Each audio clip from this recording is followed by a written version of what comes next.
بسم اللہ الرحمن الرحیم۔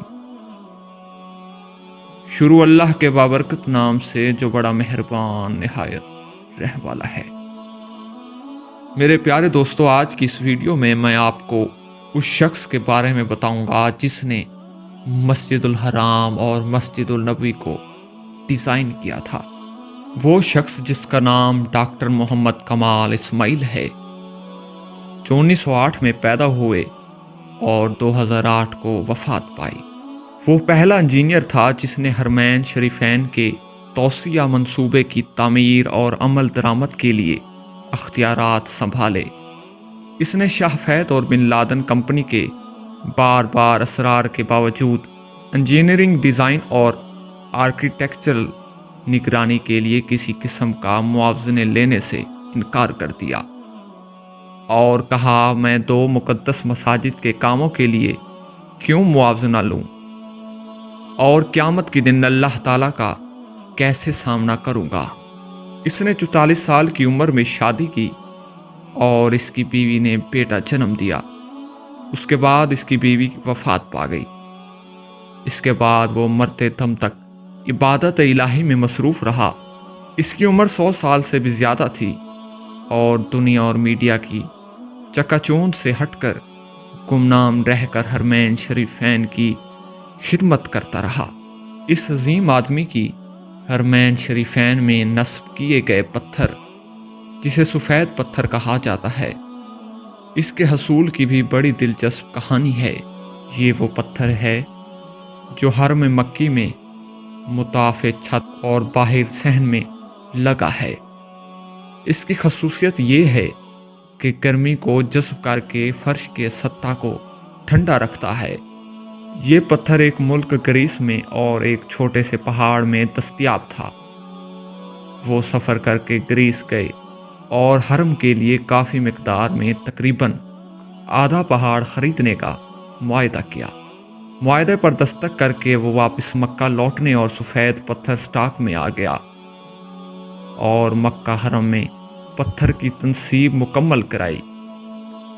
15 سال بعد سعودی حکومت نے ایسا ہی پتھر مسجد نبوی میں بھی نصب کرنے کو کہا۔ انجینئر محمد کمال کو جب بادشاہ نے مسجد نبوی میں ویسا ہی ماربل لگانے کو کہا تو وہ بہت پریشان ہوا، کیونکہ کرۂ ارض پر واحد جگہ گریس ہی تھی جہاں یہ پتھر دستیاب تھا، جو کہ آدھا پہاڑ تو وہ پہلے ہی خرید چکے تھے۔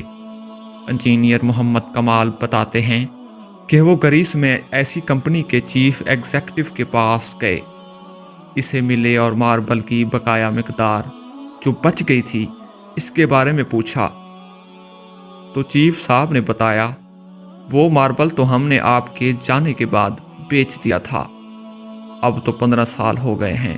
کمال بہت افسردہ ہوا اور میٹنگ چھوڑ کر جانے لگا تو آفس سیکرٹری سے ملا اور گزارش کی کہ مجھے اس شخص کا اتا پتہ بتائیں جس نے بقیہ تمام ماربل کی مقدار خریدی۔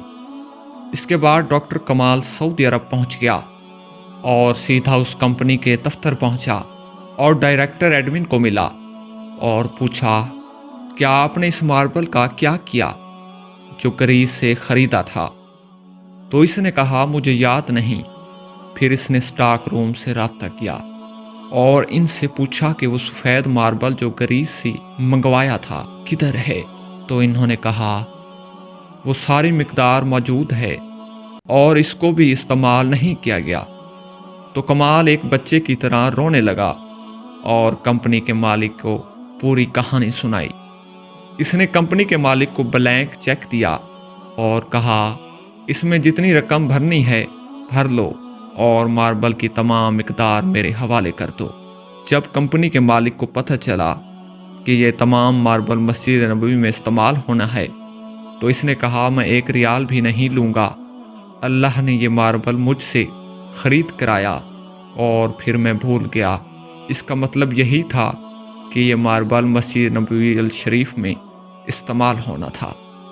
میرے پیارے دوستو، ہمیں ایسی ہستی کو کبھی نہیں بھولنا چاہیے جنہوں نے اپنی پوری زندگی میں اتنی کوششیں کی ہوں۔ اگر آپ کو میری ویڈیو پسند آئی ہے تمام دوستوں سے گزارش ہے اسے لائک، سبسکرائب اور شیئر ضرور کریں۔ جزاک اللہ۔